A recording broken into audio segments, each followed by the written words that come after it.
Bismillahirrahmanirrahim. Assalamualaikum warahmatullahi wabarakatuh.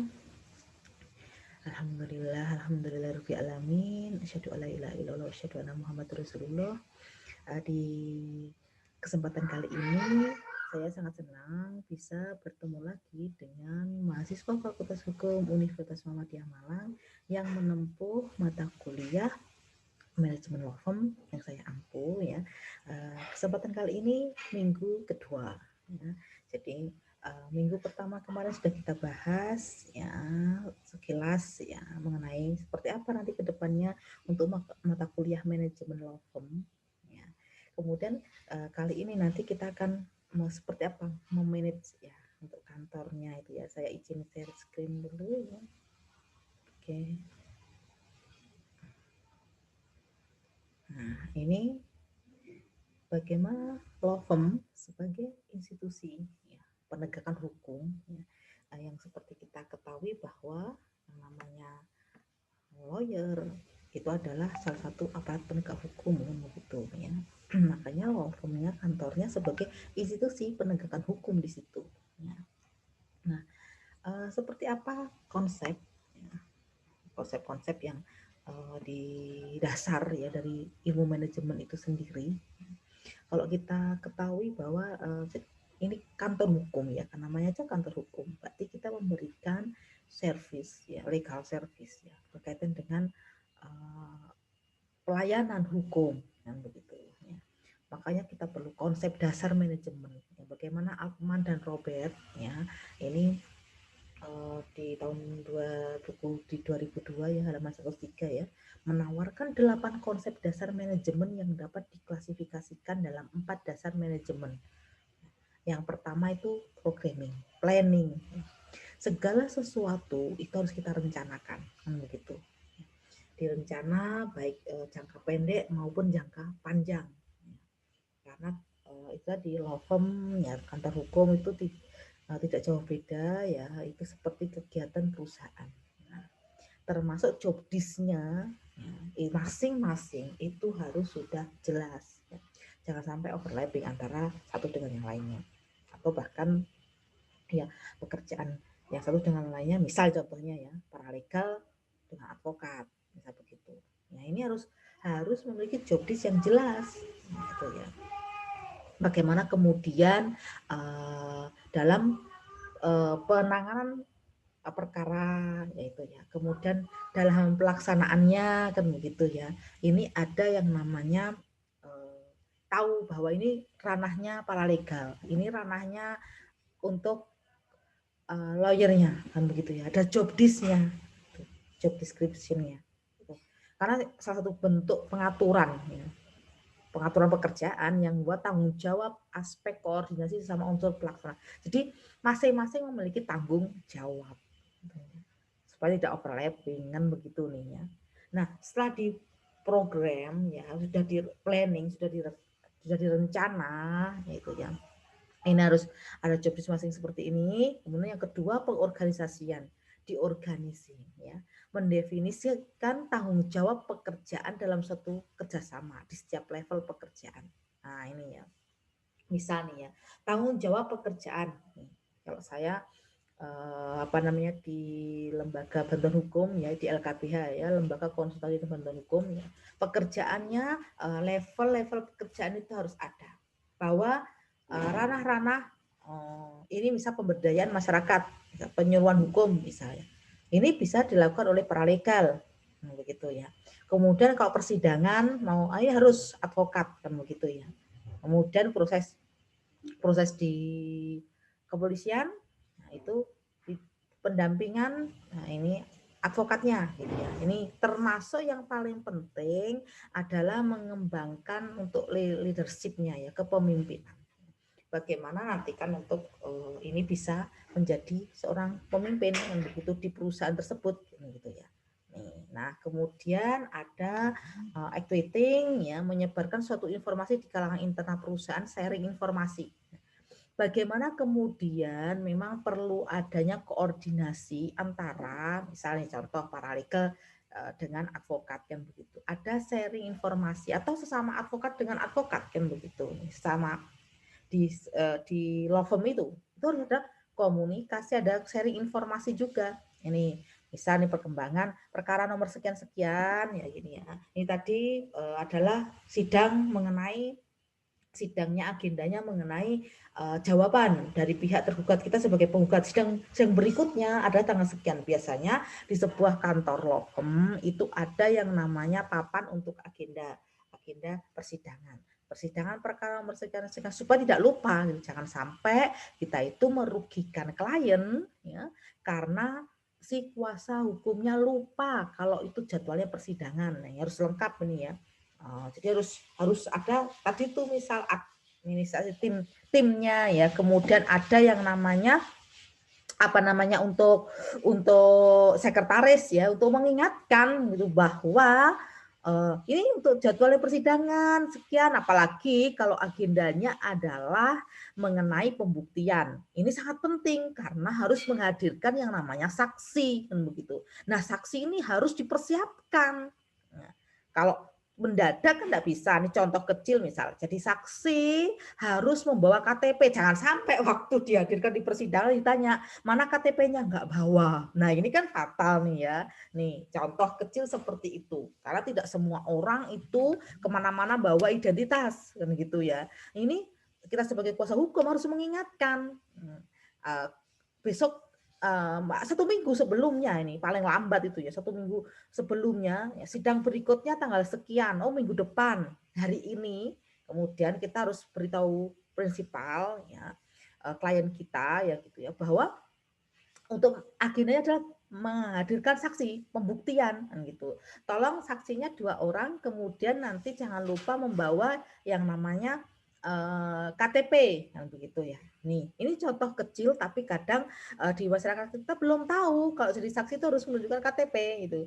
Ya kalau sudah terbiasa kemana-mana bawa identitas tidak masalah kan begitu ya. Ada terus kan gitu di dompetnya, di tasnya misalnya. Tapi kalau tidak, nah ini bisa makanya harus dipersiapkan. Nah, itu ya, dipersiapkan kan begitu. Nih, termasuk yang namanya pembuktian berupa dokumen-dokumen, misal SHM ya.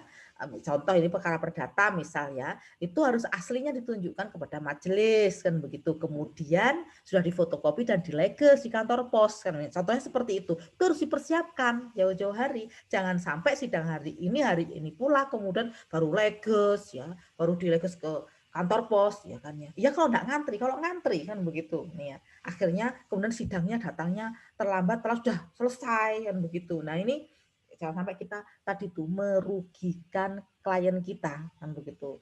Karena kan suatu kuasa sudah ada di kita nih ya, itu harus di rencana harus kemudian dipersiapkan ya.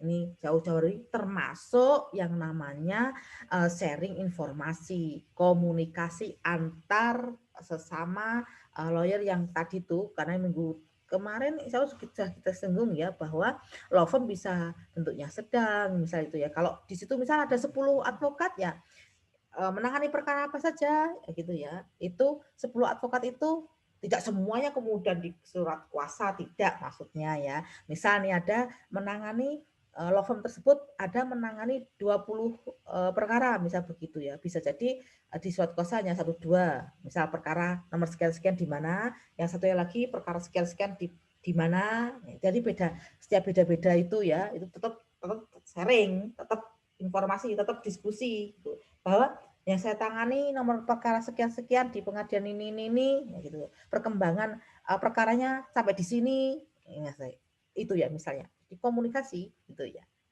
Antar satu dengan yang lainnya gitu. Kemudian memang harus dibagi. Misal ada 20 perkara tadi yang masuk gitu ya. Itu ya bisa si A, si B bisa dengan perkara yang di Kepanjen misalnya, PA Kepanjen misalnya, si C, si D, nangani yang di nomor sekian-sekian yang di PN Kota Malang, bisa seperti itu ya, ini contohnya kan begitu. Jadi harus dibagi cukup, mungkin yang di suatu kuasa cukup 2 sampai 3 orang, misalnya begitu, tidak semuanya, tapi tetap bisa jalan semuanya, gitu ya. Jadi itu pentingnya ya. Kemudian pengembangan sumber daya pekerja secara intensif untuk kemajuan usaha. Ya ini di human development sangat penting ya. Misal nih ya, paralegal ya kita tingkatkan ya, ada pelatihan paralegal ya kita tingkatkan. Kemudian dari paralegal ini bagaimana ada yang tertarik ya kemudian untuk jadi advokat berarti ya ada yang namanya PKPA misalnya itu ya, pendidikan khusus profesi advokat bisa begitu. Kemudian advokatnya sendiri banyak pengembangan apa tidak? Oh bisa. Nah, dia sudah punya advokat dan begitu kartu advokat sudah punya. Nah, maka bisa peningkatan misal kurator karena untuk jadi kurator syaratnya advokat. Ini kemudian kita ikutkan pelatihan-pelatihan yang lain juga bisa misal mengenai legal drafting, kontrak drafting, dan begitu. Ini supaya apa? Supaya ya pengembangan SDM sangat penting ya supaya kalau ada menangani perkara-perkara yang berkaitan dengan pengadilan niaga, misal oh kita sudah punya kurator, misalnya gitu ya, atau menangani masalah dalam kontrak misalnya. Oh, ayo kemarin sudah ikut pelatihan kontrak drafting ini. Nah, ini bagaimana? Nah, kemudian butuh legal drafting ya supaya mahir kan begitu. Ini contoh-contoh seperti itu. Ditingkatkan SDM-nya artinya ikutkan bisa training-training, pelatihan-pelatihan. Kemudian oh, sudah punya paralegal. Kemudian paralegalnya ini kita ikutkan untuk mediator, misal begitu ya. Jadi setelah untuk training pelatihan mediator yang non hakim misal, ini misalnya kan begitu. Jadi kita supaya punya mediator kan gitu nih contoh. Nah, ini peningkatan-peningkatan yang lain yang berkaitan dengan ilmu hukum yang kemudian di ranah-ranah yang lain masih banyak. Ini salah satunya saya berikan contoh seperti itu kan gitu untuk peningkatan SDM-nya, human development-nya sangat penting ya untuk update. Jadi di update yang memang harus ditingkatkan terus kan begitu. Jadi mengikuti pelatihan-pelatihan, ya, mengikuti training, ya, kemudian workshop, salah satunya itu misalnya yang berkaitan dengan ya ranahnya hukum, begitu nih. Dan yang lain masih banyak lagi, ya gitu ya. Ini salah satunya contohnya seperti itu, ya. Nih, kemudian controlling ya sangat penting ini ya kita evaluasi bagaimana kinerja ya kemudian mendeteksi permasalahan yang timbul dari aspek keuangan khususnya ya itu sangat penting ya pada intinya sangat penting komunikasi antara tim satu dengan yang lainnya makanya sebuah law firm itu sering ada diskusi-diskusi ya formal maupun non formal kemudian ada juga yang namanya rapat kerja ya ini sangat penting karena apa karena memang harus ada saling komunikasi antara satu dengan yang lainnya kan gitu ya. Nih tadi. Kemudian untuk mengembangkan itu memang sebagai direktur ya atau sebagai ketua kita mengontrol, mengevaluasi kinerjanya. Si A ini sebagai paralegal bagaimana? Gitu. Jalannya kemana tadi itu kan gitu ya misalnya. Misal oh dia melengkapi ini kan gitu. Ada di OBH organisasi bantuan hukum salah satunya yang di LKPH Aisyah Kota salah satunya yang saya pimpin ya itu untuk membantu bantuan hukum gratis ya bantuan hukum ya ini ya bagi orang tidak mampu Undang-Undang Nomor 16 tahun 2011 itu ya salah satunya adalah membutuhkan yang namanya SKTM kan begitu. Nah SKTM bagaimana ini suatu keterangan tidak mampunya paralegal bisa membantu klien kita yaitu ya untuk melakukan pendampingan bagaimana supaya dia mendapatkan SKTM surat keterangan tidak mampu dari kelurahan misal seperti itu contohnya ya kemudian lawyernya advokatnya kita persidangan ya. Bisa jadi penyelidikan ya itu ya ini contohnya seperti itu ya jadi hal-hal yang bisa dilakukan ya bahkan advokat perlu didampingi paralegal bisa jadi karena paralegal ini supaya juga belajar termasuk dokumentasi hukumnya bagaimana membuat surat kuasa membuat gugatan kalau perkara perdata ya kemudian buat jawaban replik duplik termasuk perkara pidana kita bagaimana kemudian di situ ya bagaimana dakwaannya dari JPU ini ya. Kemudian bagaimana ini tuntutan seperti apa nah itu kita harus bagaimana nah gitu ya sebagai kuasa hukumnya begitu jadi hal-hal yang selain di luar di lapangan di instansi terkait ya tapi kita juga harus membekali juga mengenai kasus-kasus itu dibedah ya bedah kasus gitu ya Itu jadi dilakukan bedah kasus ya, yang ditangani, yang sedang ongoing, yang sedang berjalan ya gitu ya. Kemudian yang sudah inkrah misalnya. Ini bisa untuk kemudian sebagai bahan evaluasi. Oh, kemarin kenapa sebabnya seperti ini putusannya. Nah, ini misalnya dievaluasi kan begitu. Oh, kalau begitu besok lagi jangan seperti itu. Berarti kita harus kita banyak membaca juga gitu ya berkaitan dengan aturan-aturan hukum terbaru gitu ya. Ini contohnya seperti itu. Ya, karena perkara pidana contohnya ya, bagaimana seorang kuasa hukum membuat pledoi, bisa pembelaan. Nah, disitulah pledoi itu sangat dibutuhkan oleh terdakwa kan, karena kita kuasa hukumnya gitu. Sudah ada dakwaan, tuntutan dari JPU. Ini pledoi kita bagaimana begitu. Ini contohnya. Nah, putusan yang telah inkrah tadi juga bisa dijadikan bahan untuk evaluasi. Contohnya seperti itu. Termasuk ini kita pernah menangani ini perkara dulu pernah seperti ini. Kemudian putusannya seperti ini. Jangan sampai putusannya seperti ini lagi lah, misal begitu ya. Nih, yang itu bisa merugikan klien kan begitu. Ini contohnya. Berarti kita harus apa? Kita harus lebih apa lagi dalam hal pembuktiannya kan begitu ya. Kemudian mungkin diperkuat apanya, harus ada dokumen-dokumen apanya kan begitu. Jadi sebagai evaluasi seperti itu sangat penting. Mendeteksi permasalahan yang timbul. Tidak hanya dari aspek keuangan, tapi aspek yang lain. Mungkin dokumentasi hukumnya, gitu ya. Mungkin pelayanannya, kan begitu. Jadi harus harus kita ya full service ya, gitu ya, memberikan jasa itu ya. Nah, kemudian untuk legal service suatu law firm ya, saya masih adman ya di dan Robert ya, dengan dibuat dalam 3 aspeknya. Aspek-aspek apa saja ya, karena kita memberikan legal service suatu law firm tadi ya, pelayanan hukum apa yang kita berikan begitu ya, meliputi aspek apa saja. Nah, ternyata ini sebuah law firm ya, bisa kita aspek administrasi, aspek teknis, aspek yang namanya manajemen kantornya harus dikuasai kan begitu. Jadi legal service-nya ke sana ya kita ya. Kita jelaskan satu persatu ya. Dari aspek administrasi, sistem dan prosedur dibuat dan dijalankan dengan efektif sesuai kebutuhan perusahaan. Perusahaan itu ya law firm kita itu. Sistemnya harus sudah jelas, SOP-nya ada ya kita harus itu ya, jangan sampai kemudian tidak ada SOP-nya bagaimana itu ya. Ini ya.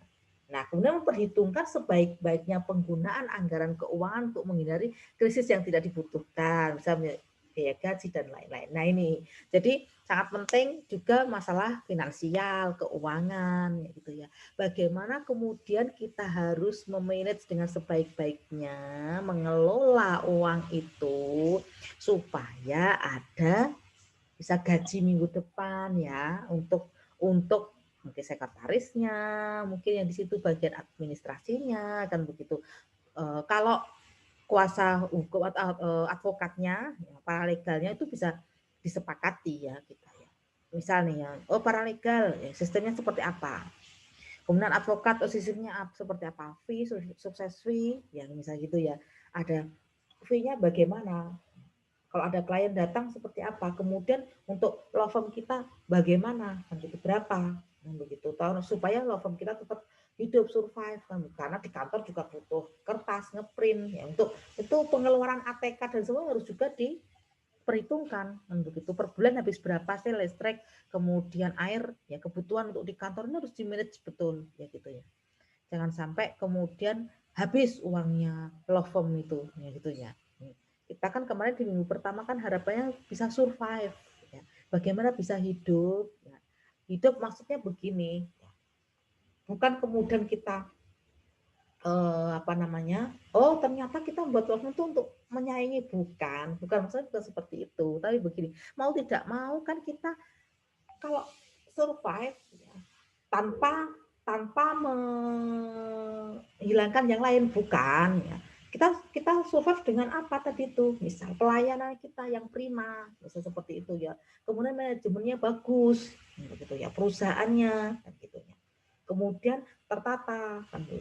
Dokumentasi hukumnya, kearsipannya, bisa seperti itu. Ini akan kemudian membuat klien itu, bahasa saya itu getok tular kepada, ya, bisa memberikan informasi kepada yang lain. Oh, pernah kamu dulu tuh ada masalah hukum, kemudian pakai jasa lawyer mana, law firm mana, kantor hukum mana.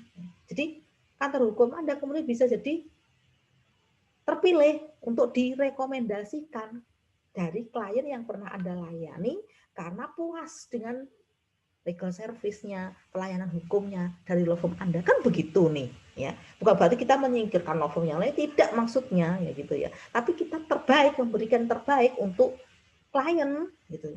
Begitu kita memberikan totalitas terbaik, merasa puas klien itu dengan pelayanan hukum yang telah kita berikan, secara otomatis tidak perlu diperintah, tidak perlu kita minta ya.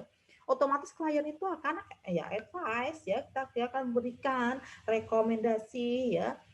Kalau ada mungkin temannya yang tanya, saudaranya akan begitu. Bisa jadi seperti itu. Gitu ya. Karena tidak ada promosi kan begitu, ya kita makanya memberikan pelayanan prima tadi maksimal untuk klien kan begitu.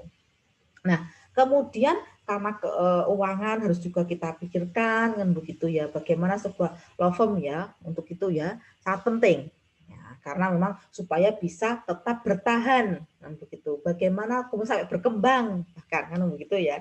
Nih, nah, kemudian di aspek teknis, cepat dan tepat waktu dan mengerjakan setiap pekerjaan yang berhubungan dengan klien ini tadi yang saya sampaikan ya.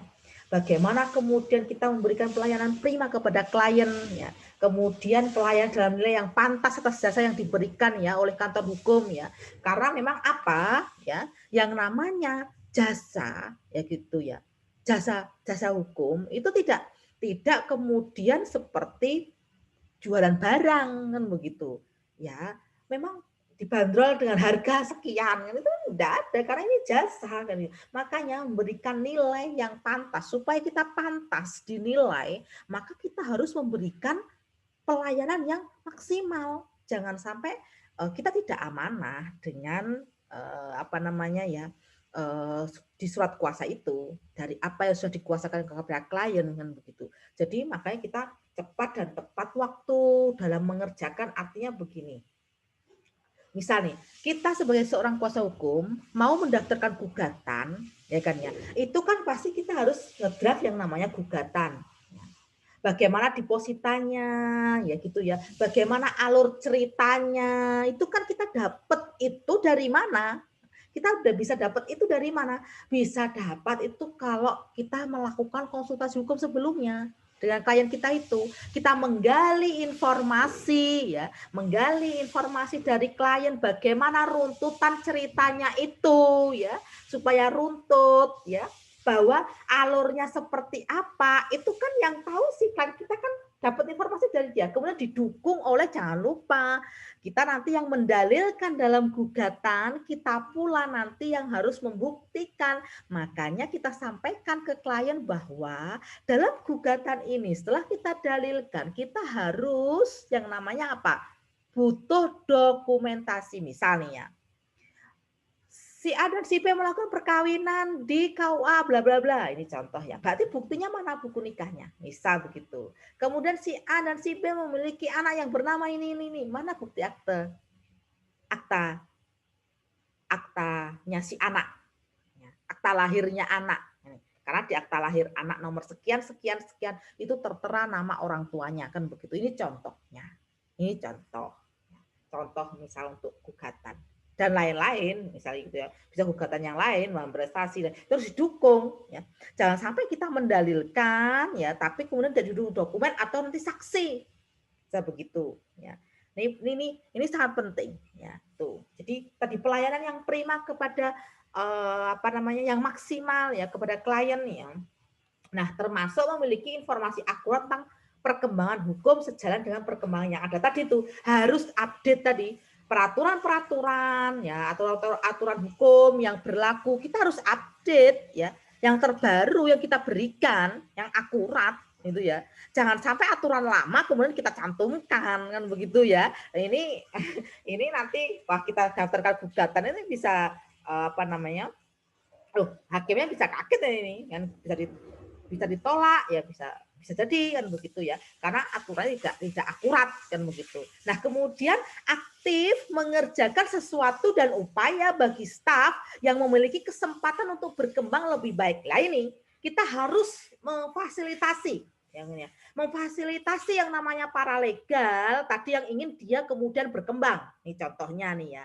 Misal saya jadi paralegal kemudian ingin mengembangkan karir di advokat, ya kita arahkan. Oh, sudah punya sarjana hukum, oh sudah ijazahnya. Sudah punya, kemudian kita ikutkan PKPA, pendidikan khusus profesi advokat. Kemudian setelah PKPA, kita ikutkan UPA, ujian profesi advokat. Setelah lulus, nah itu nanti baru sumpah. Nah, misal seperti itu. Nah, bagaimana? Ini contohnya, misal ya. Kemudian staf yang bagian, misal dia bagian keuangan, finance, misal begitu ya. Apa yang dibutuhkan dia? Ya kita. Oh, dia ternyata dari S1 akuntansi, kemudian mau mengembangkan apa namanya? Skill supaya mahir untuk keuangannya. Bisa kita fasilitasi itu, kan itu ya. Apa yang dibutuhkan, bisa seperti itu. Untuk ya memang nanti ilmunya juga untuk law firm itu sendiri, kan gitu. Untuk perkembangan law firm itu sendiri. Nah, ini ya. Kemudian memberikan perhatian atas usaha individu yang menunjang perusahaan. Artinya begini, kita beri ada reward ya ada punishment kan begitu ya. Jangan kemudian punishmentnya saja, rewardnya tidak kan begitu ya. Sekali-sekali kita beri penghargaan dia gitu. Kalau kemudian ada staff ya yang ataupun advokat ya paralegal yang memiliki prestasi kan begitu, kita beri penghargaan dia itu, jadi akan senang ya. Ini aspek teknisnya ya kita ya, ini akan senang nanti mereka kita beri penghargaan ya begitu ya. Kemudian karena mereka memberi prestasi ya, memberikan prestasi yang positif untuk law firm kita, bisa begitu akan senang nanti. Terus dia kompetisi juga ya gitu ya. Kemudian saya akan berikan yang terbaik kalau begitu untuk law firm supaya berkembang ini ya. Maka kesejahteraan juga akan terjamin kan begitu nih. Berkaitan dengan finansial kan begitu nih contohnya.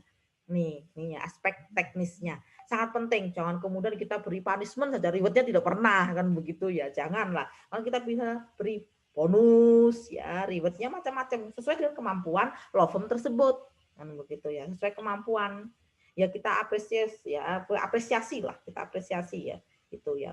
Ya bagi yang memberikan prestasi ya kita apresiasi kan begitu. Prestasinya apa? Bisa jadi salah satunya adalah dalam penanganan perkara nomor sekian-sekian ini advokat yang menangani ini kemudian menang. Nah, berarti kan kita beri reward, kayak sukses fee, bisa salah satunya ya. Nih ya, nih kita beri reward itu, ini contohnya seperti itu. Masih banyak aspek yang lain gitu ya. Nih. Nah, kemudian untuk aspek manajemen kantor. Bagaimana ya ini ya proses perekrutan pengacara muda ya kita sebut advokat tadi ya dengan perencanaan yang lebih baik sesuai dengan kebijakan yang dimiliki kantor. Misalnya kan ada advokat senior juga di law firm. Kemudian bagaimana merekrut advokat muda itu ya. Kalau perusahaan yang maaf law firm yang besar ada syarat-syarat yang harus dipenuhi begitu untuk merekrut law firm yang besar itu gitu. Yang memenuhi kualifikasi sesuai dengan kebijakan peraturan yang dimiliki law firm tersebut. Apa? Kan begitu standarnya seperti apa? Ya, sesuai dengan kebutuhan begitu nih ya. Nih law firm misal nih, oh ada advokat senior sekian-sekian. Berarti kita butuh advokat muda yang sudah ada berapa, yang kurang berapa, kebutuhannya seperti apa? Bisa begitu. Termasuk juga bisa memfasilitasi juga ya advokat yang magang, misal seperti itu ya. Advokat magang ya kan ya itu juga bisa sebagai sarana untuk belajar ya gitu ya. Di law firm itu kan gitu ya. Ini bisa jadi Anda nanti kalau mau jadi advokat mau magang di law firm yang jenisnya besar silakan kan begitu. Nanti ada syarat-syaratnya bisa jadi begitu ya. Nih.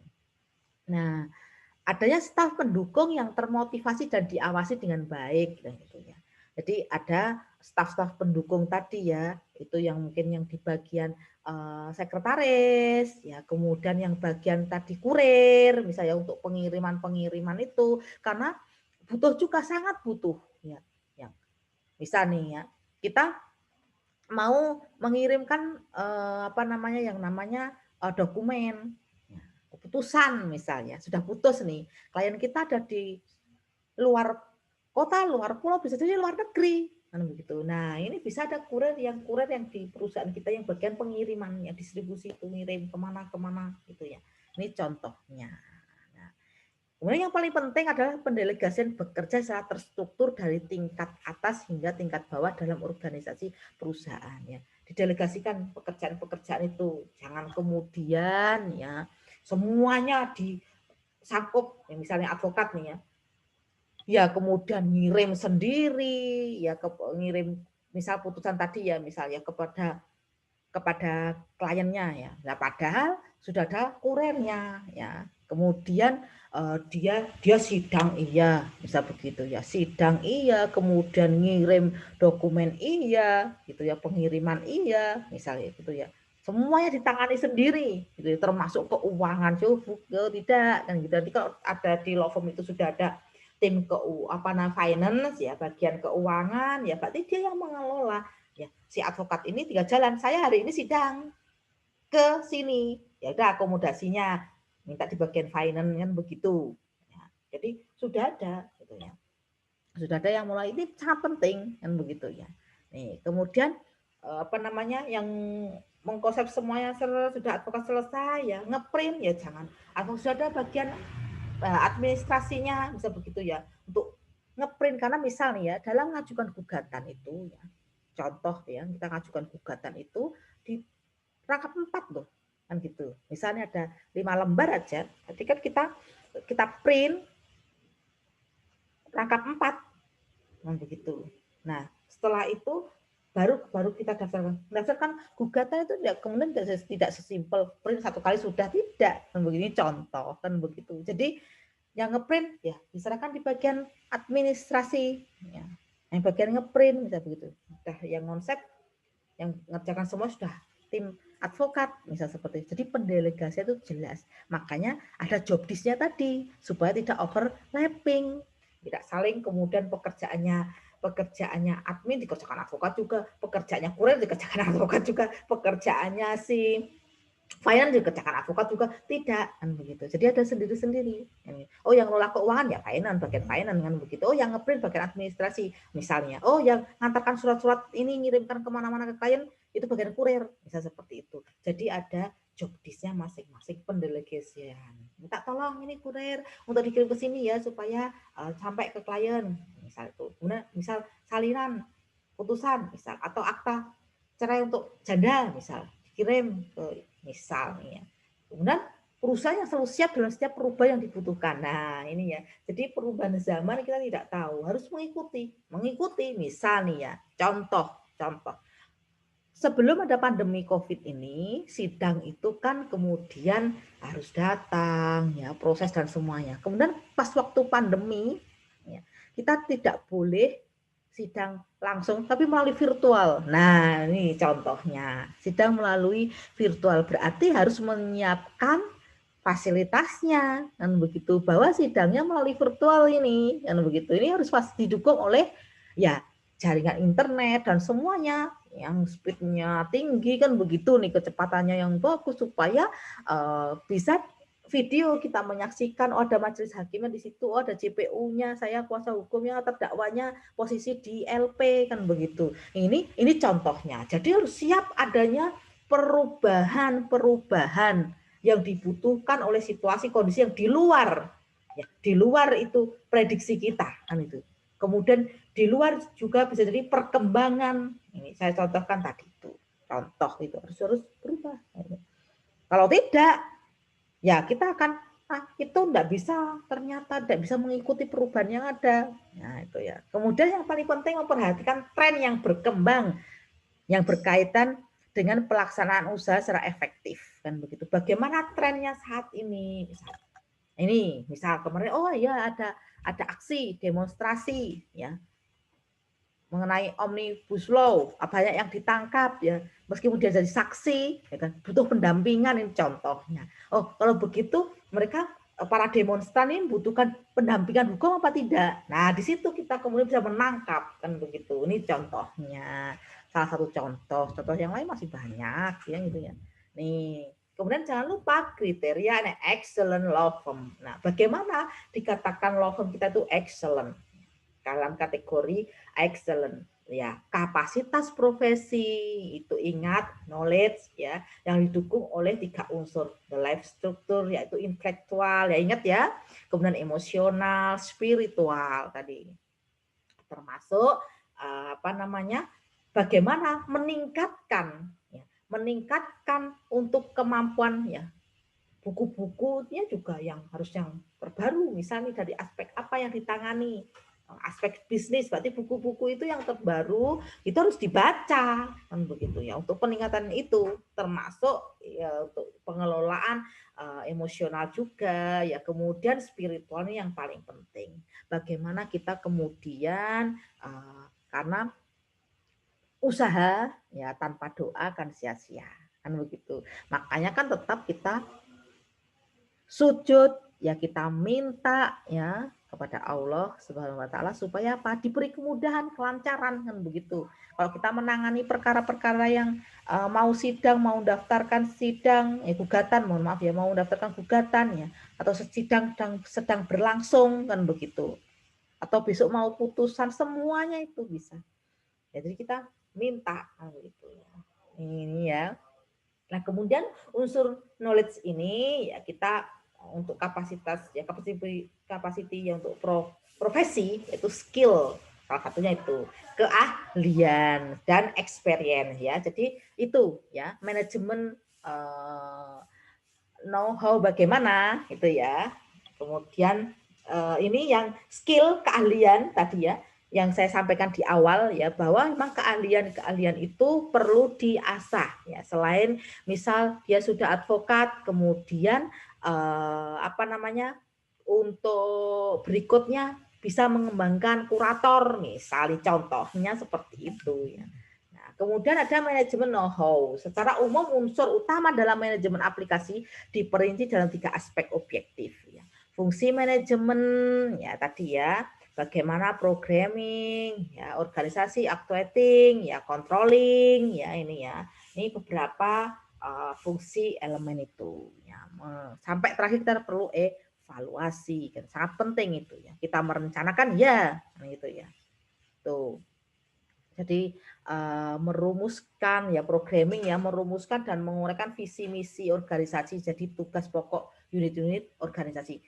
Pertama-tama sudah saya singgung harus punya visi misi kan begitu. Kemudian organisasi menyusun sistem dan mekanisme kerja, mengadakan sarana dan peralatan kerja, ini penting ya.